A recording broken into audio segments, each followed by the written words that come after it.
Would you like a receipt?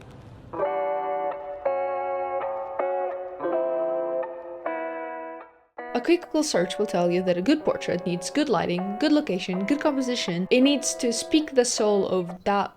It needs to speak the soul of that who is being portrayed to the one who's looking at the portrait. Steve McCurry concurs by saying that lighting and composition do count for a good portrait, but at the end of the day, a good portrait is one that says something about the person. We usually see parts of ourselves in others, so the good portrait should also say something about the human condition. That doesn't mean much. That's all very pretty to say, but very little actionable steps can be immediately put into place. We're looking for something that we can immediately apply to our future paintings, but that we can also apply to paintings that we've already spent the time on and are not willing to give up on just yet. And because Google searching was not giving me the answers, I turned to the very next best thing. Today we're gonna be looking or studying Yoneyama Mai. She's a Japanese 2D animator. She's worked on all sorts of amazing things like Kill la Kill, Promare, Kiss Neighbor. They're really good at their work, is what I'm trying to say. Studying an artist takes a long time. We don't really have a long time, not often. For efficient practicing and studying, we really want to make sure we know what we're trying to learn. Because we're studying how to make good portraits, I'm going to be looking mostly at Yoneyama Mai's portraits. Right off the bat, you notice that she has a great eye for composition and color. Oftentimes her portraits are extreme close-ups, they have great dynamic light, and obviously very dynamic posing with lots of movement, lots of hair. But what I think is key for how engaging her portraits are is her use of depth of field. When a lens is focused on a point, there is an area in front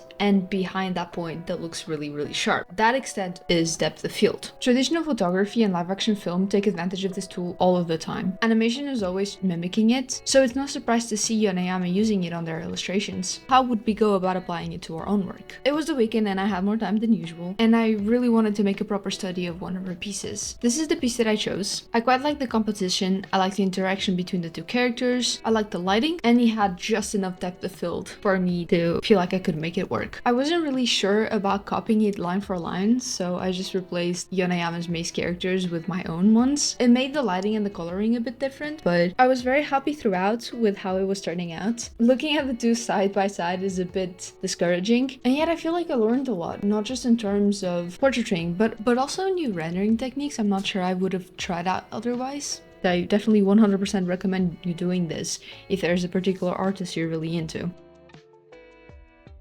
We did it. We got to the part of the process where we're ready to simulate that depth of field. You want to make sure that you have your main illustration on one flat layer. Then you want to duplicate it and apply Gaussian blur to the very top layer. Once you've done this, to reveal the focus back in, all you need to do is grab a very soft rubber. You know, we're talking basic round brush, soft edges that reacts to pressure sensitivity. And you want to slowly erase the focus back into the painting. I started with the eyes because we really want to enhance that human connection, and eyes do that a lot for us. I try to keep the image focused on their faces, a bit of their hands, especially Kyla's hands, and after those main areas, just a bit of their shoulders, kind of to have a softer transition from unfocused to focused. Once that's done, it's time to merge both layers, if you like the result, obviously, and then I actually went ahead, duplicated them again, and reapplied a Gaussian blur to the top layer. This time, I made it blurrier than I did initially because I feel like I could still, especially the edges, I feel like I could push it just the tiniest bit further, which is what I did. Back to the soft round brush, back to refocusing their eyes, Kyla's hand, a bit of their shoulder. This time I took the care to make sure that her hair that we see further in the back remains unfocused as I cleaned up her chin, her shoulder, and her neck areas.